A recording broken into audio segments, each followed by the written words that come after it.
Okay, so this week is really important. I mean, they all are, of course, but I'm really passionate about this one because it's just woven into our fabric so deeply, right? And so I'm going to start this way and just please just stick with me, right? Because a lot of people think they're being good communicators. Maybe that's you, right? But these people think they're good communicators when what they're actually being is over responsible, over involved, over explanatory, over accommodating, and quietly exhausted. And it's just a fact because over functioning often looks very polished, so much so that people miss it, right? Over functioning looks helpful. It comes across as being mature, emotionally intelligent. It looks like being the one who asks all the right questions, holds the tone, repairs things first, explains more clearly, takes the high road, listens deeply, carries the emotional labor, and keeps the whole interaction, right, from falling apart. And it can look so impressive, but it also can be a complete and literal mess, right? Because some people are not actually communicating. What they're doing is managing. They're managing the tone, they're managing the perception, they're managing tension, they're managing the other person's feelings. They're managing the whole emotional weather system inside of the interaction. And let me tell you, it's so exhausting. And it's absolutely not the same thing as relational skill. And this matters. It matters a lot, right? Because that over functioning is super sneaky. It often gets rewarded. People tell you that you're so understanding, so mature, so thoughtful, so patient, so emotionally intelligent. And meanwhile, what's going on for you, your body, it knows the truth and it's telling you, it's screaming at you, you, my friend, are doing too much. Sure, you're asking all the right questions. You're carrying the whole conversation. You're smoothing over all the little rough spots before the other person even has to stretch a little bit. Right? You're doing all that emotional labor for two people and calling it a connection. And that's the trap.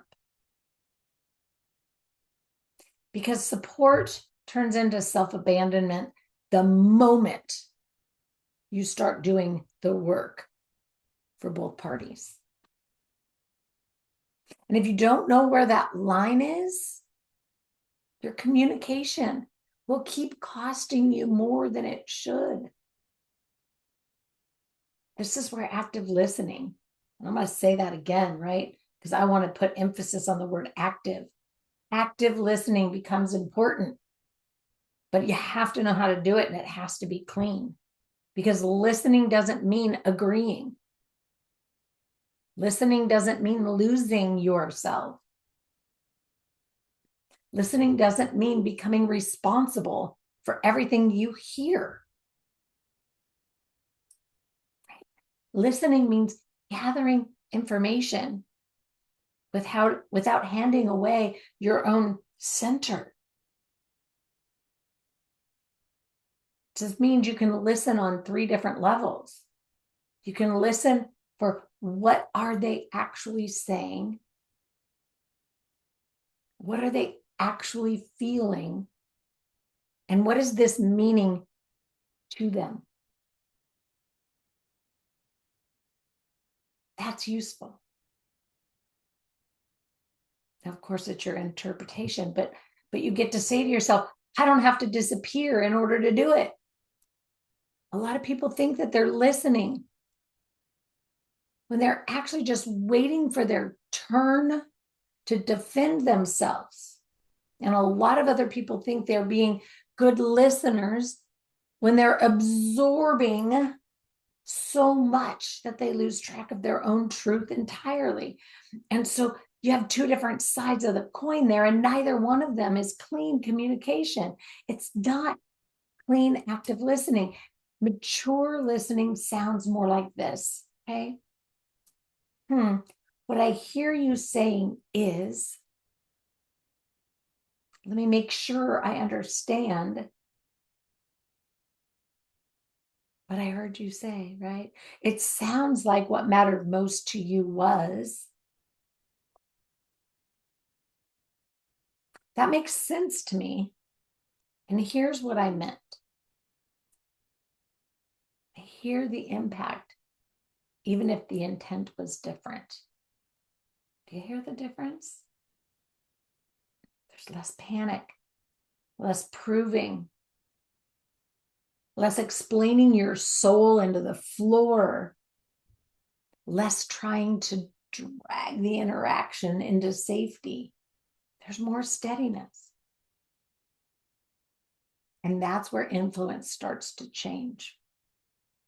Because a lot of people think influence means stronger language, more words, more explanation, right? More urgency, more emotional energy, more repetition, more, let me try it this way. Look, the second you need the outcome too much, your communication starts leaking force. You need them to understand right now, right? You need them to agree. You need them to validate you right now. You need the room to settle. And you need the discomfort to go away. That urgency, it gets into your tone. It gets into your pacing. It gets into your words. And it definitely gets into how much you talk. And now what you call communication is actually force, just in a softer outfit, right? Real personal influence sounds cleaner than that, right? Personal influence sounds more like, let me slow this down. Here's what I'm noticing. Help me understand what you heard me say. That's not how I see it. I hear that this matters to you. My position is still the same. I'm not trying to win this. I'm trying to be clear. Okay? That's authority. It's not more intensity. It's not more emotional labor. It's not more explaining. And it's not more of you carrying everything with you. And it's just more steadiness. So this week, right, I want you asking yourself, where do I start doing the work of both parties in communication? Right? I want you to be looking at, do I ask all the questions? Am I the one managing the tone? Do I over listen and underspeak? Do I over explain? Am I rushing to repair? Do I make it easier for them to hear me by diluting myself? It's a big one. And do I keep the whole conversation afloat when the other person is barely participating? The answers to those questions matter because a lot of people aren't struggling because they're bad at communication. They're struggling because they're overworking inside of communication. And overworking is not the same thing as leading. Hear that again. Overworking in communication is not the same thing as leading. So if you want to get cleaner, then you may need to, I don't know, say less. Stop rescuing. You might need to stop asking the extra question that keeps the other person from having to do their own work. You may need to stop managing how your clarity lands. It's not up to you how somebody else hears it, how they feel about it, how they interpret it.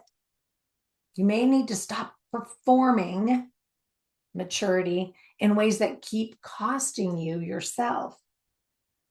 That's the move, okay? This week. I'm not asking you to become less loving. I'm asking you to become more accurate.